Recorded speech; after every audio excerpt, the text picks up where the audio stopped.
the learners, once you present this multimedia to the learners, the information goes through the first memory, which is the sensory memory. And this is also backed by the cognitive load theory, the types of memory that we have in there. This is also backed by that theory perfectly. So when we come in here, once we have the information going into the sensory memory, at this point, the information can decay at any point in time, meaning the person can forget at any point in time. But the most important information goes into the working memory. So if it is for the ears, it goes into the working memory. If it is for the eyes, it goes into the working memory. In the working memory, the different channels are able to process this. The verbal modal and the pictorial modal are able to process this. So if you have designed an instruction and your instruction is just full of text, what it means is that learners are not able to follow completely because there is no room meant for dual encoding. What that means is that the cognitive load is going to be very difficult to absorb at that point in time. Now, once we have the verbal and the modal processing here, they all merge and go into the long-term memory. This is where schema is formed. In the long-term memory, that is where we have schema being formed. That is where we are going to have a lot of, so whatever information is absorbed in here goes to live in the long-term memory here, where it is kept for a longer period without it decaying.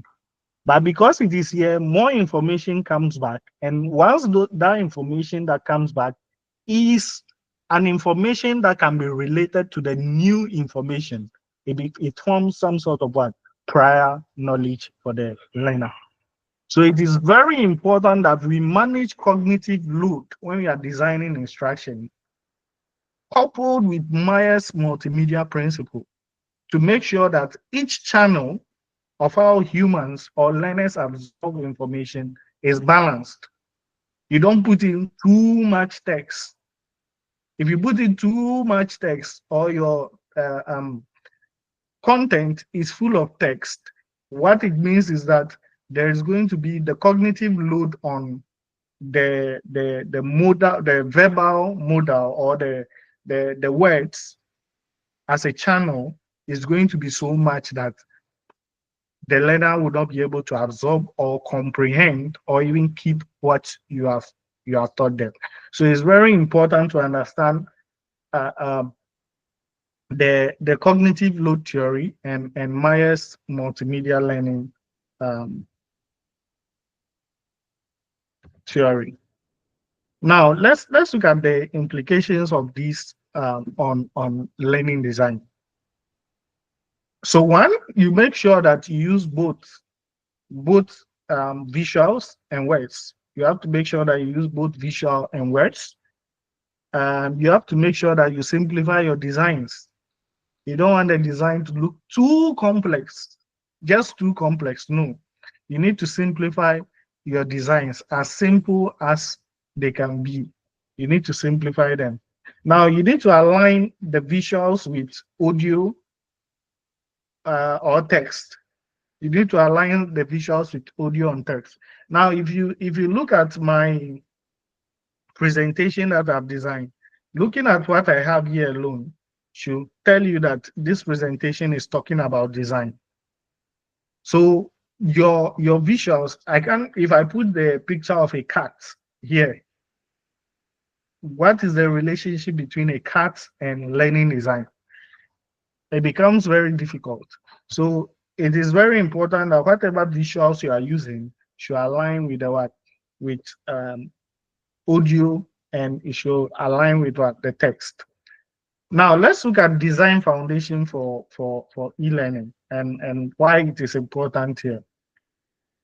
Now there is this saying that good visual design isn't about what making things look nice. It is about clarity, hierarchy, accessibility, and support for cognition. Good visual design isn't about making things look nice. It is about clarity, hierarchy, accessibility, and support for cognition. It's very important. If your design is just looking nice, but it doesn't support cognition, it doesn't support clarity, it violates all the principles around cognitive load or multimedia learning, then your design is not really serving the purpose. I don't want to go into design principles now. So it's very important that we get the right graphics for our projects or the right design resources for our project.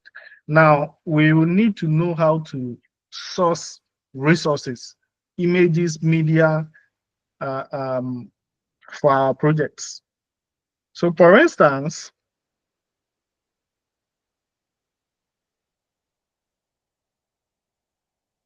hello, please, are you following? Is everyone on the call following?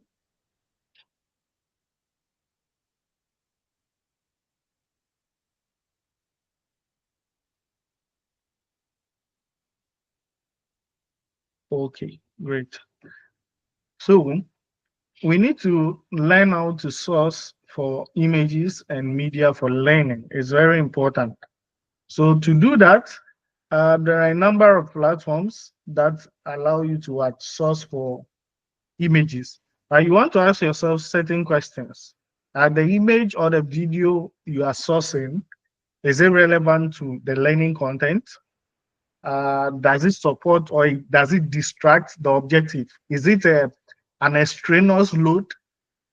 That particular image, is it an extraneous load? You need to ask yourself, is it culturally appropriate or inclusive? It is very important. Most often we design instructions and the images we are using, the learners cannot relate with those images. It becomes very difficult for cognition as well. Now, is the resolution clear? So that has to do with resolution and size. Nobody likes blur images. So there are different places where you can get this kind of images. We have the freemium, which are the stock, premium and premium stock images that has some sort of Creative Commons license that you can use for your personal projects and not necessarily commercial projects. Then we have custom design. So these are designs that you can create yourself for the purpose of designing your instructions. Now we also have the artificial intelligence coming in, so you can also generate images with AI and so on. Now, so these are some common platforms that I source my graphics from. There might be other ones out there, but for me, I normally source my graphics from these ones. So I have FreePic, which is open. You can just sign up, and I think you have, if you are using a freemium, you can only download 3 assets in a day. We have vectorstock.com, it's also free. Vertizi, we have Canva. Yes, you can get a lot of graphics on Canva. Icon 8, Flaticon, Google Fonts.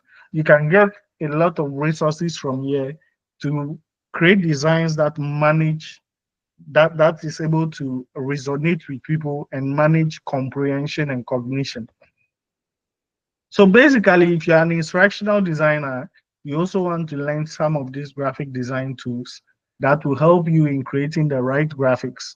So for instance, you need something like this, Photoshop, Illustrator, not necessarily this, but if you are, these are the ones I use, but if you use Corel Draw, Kittle, any of the design software out there, Adobe XD, Figma. For videos, you need something like Camtasia, PowerPoint, Canva. All these tools can help you in creating the right graphics for your designs. Then we have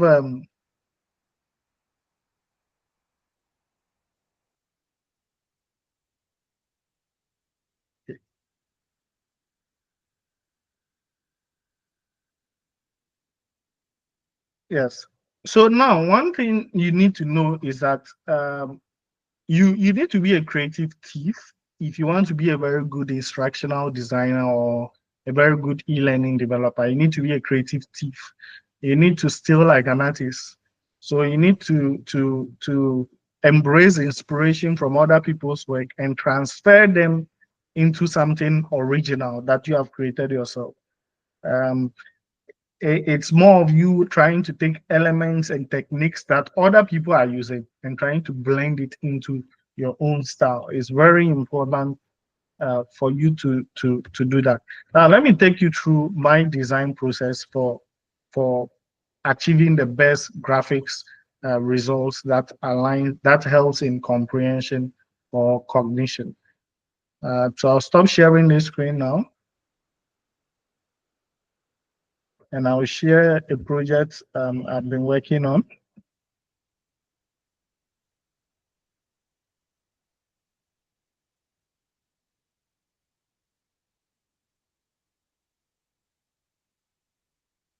Yes. So for this project, I used Illustrator for my designs. I use Illustrator for my designs. So whatever you see here, I had to just do the whole design myself, bespoke here. So I'm sort of using this to prototype whatever I want to do. So it's very important that you can come here and get and do your design. So create your own design, whatever you want to do. The good thing is you can even export all these elements out individually. Then if you're using articulate storyline, so I need to stop sharing and share my window rather than share the entire screen. Okay. So if you are using articulate storyline for your design, you can then bring that in here and get your design from and put all the elements you just designed in here. So it's very important that you learn how to combine this. Now, if someone sees this kind of project, it's very easier for them to relate with something like this because possibly the UI or the graphics they're interacting with looks very slick and is something they can engage with. But for these graphics, if I were to add extra images and all those kind of extraneous load around it, it becomes difficult for people to learn.